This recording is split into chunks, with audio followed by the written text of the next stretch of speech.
Hello guys, welcome to my YouTube channel. Today I am going to discuss about inorganic chemistry for IIT preparation. देखो basically आपका inorganic chemistry NCERT based है पर ज़्यादातर वो JEE main के लिए ही applicable है। आईआईटी जेई के लिए थोड़ा बहुत नहीं, बहुत ज़्यादा एक्स्ट्रा पढ़ना होता है और वही मैं आज आपके साथ डिस्कस करूँगा इस वीडियो में। सी वन थिंग, जो चैप्टर्स आप पढ़ोगे पहले उसका कंसेप्ट तो आपको क्लियर करना ही पड़ेगा, फिर उसके बाद आता हूँ मैं एडवांस स्टडीज़ में। तो आपका जो 11th का चैप्टर्स है उसमें से फर्स्ट है atomic structure, chemical bonding, periodic table, S block, P block 13 and 14 group, and I think environmental chemistry and also hydrogen. And environmental chemistry is not included in your new syllabus of JEE Main and also not included in IIT JEE, so you can skip this chapter. And if we are talking about the another chapters which are excluded from JEE Main but only are in IIT JEE, so you have to prepare those chapters if you are an aspirant of JEE Advanced. So today I'm going to discuss only about the inorganic chemistry of class 11, and I will upload another video about class 12 inorganic chemistry for IIT preparation. अब inorganic chemistry के लिए जो सबसे ज़्यादा important बात है, you have to hang the periodic table in front of your eyes each and every time 1 to 118। सारे elements का नाम आपको याद करना है, किस ग्रुप में है, किस पीरियड में है, इलेक्ट्रॉनिक कन्फिगरेशन क्या है, स्पेशलिटी क्या है, ये सारा कुछ आपको याद करना है क्योंकि ये आपके ब्लॉक केमिस्ट्री के लिए और एग्ज़ाम्स के लिए, बेसिकली जेई मेन के लिए बहुत बहुत ज़्यादा इंपॉर्टेंट है।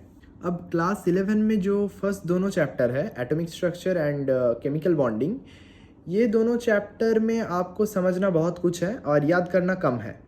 So this chapters are not too much problematic to memorize. अब अगर मैं पीरियोडिक टेबल की बात करूं तो उसमें अगर आप पीरियोडिक टेबल को एक बार याद कर लेते हो तो उसके बाद तो आपका वो ट्रेंड समझने के बाद सारे क्वेश्चंस आपका निकल जाएगा आराम से। जस्ट आपको एक्सेप्शंस तो याद करना ही है क्योंकि inorganic chemistry is totally mystery and full of exceptions. Class 11th में आपका ब्लॉक केमिस्ट्री से जो दो चैप्टर्स है वो है S block and P block का group 13 and 14।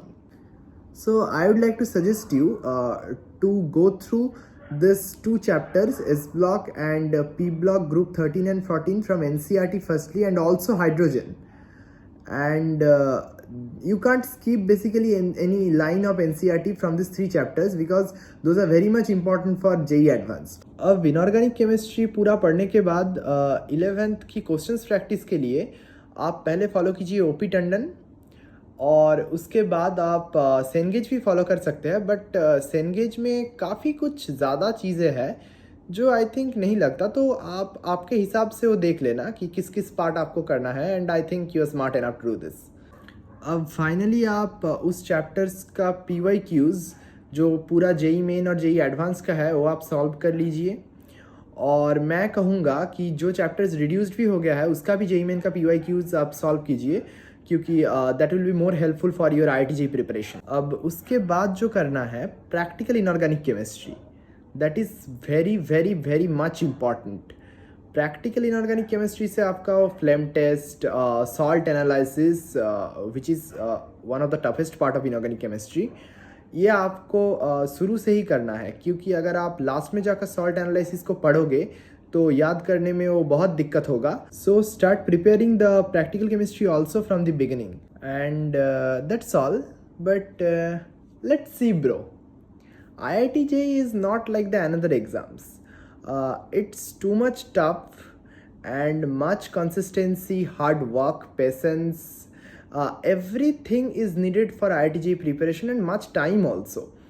Now remember one thing, inorganic chemistry is the most scoring part of JEE Advanced exam because इस पार्ट में आपका मैथ्स नहीं है, और अगर मैथमेटिकल पोर्शन आपका नहीं है तो अगर आप पूरा का पूरा याद करके जाते हो, अगर वैसे आपको अगर एग्ज़ाम में उस क्वेश्चंस का आंसर पता है तो आप फ्रैक्शन ऑफ सेकेंड में उस क्वेश्चंस को मार्क कर सकते हो करेक्टली, पर फिजिकल या ऑर्गेनिक केमिस्ट्री में आप वो नहीं कर सकते। And if you know the answers of the inorganic chemistry questions then that will save your time in the exam and देखो टाइम बहुत ज़्यादा फैक्टर होता है जेई एडवांस्ड के लिए, क्योंकि 6 घंटे का पेपर आपको लग रहा है कि बहुत टाइम है, क्वेश्चंस कम है, लेकिन बिल्कुल भी ऐसा नहीं होता, क्योंकि क्वेश्चंस का डिफ़िकल्टी आपका बहुत हाई होता है.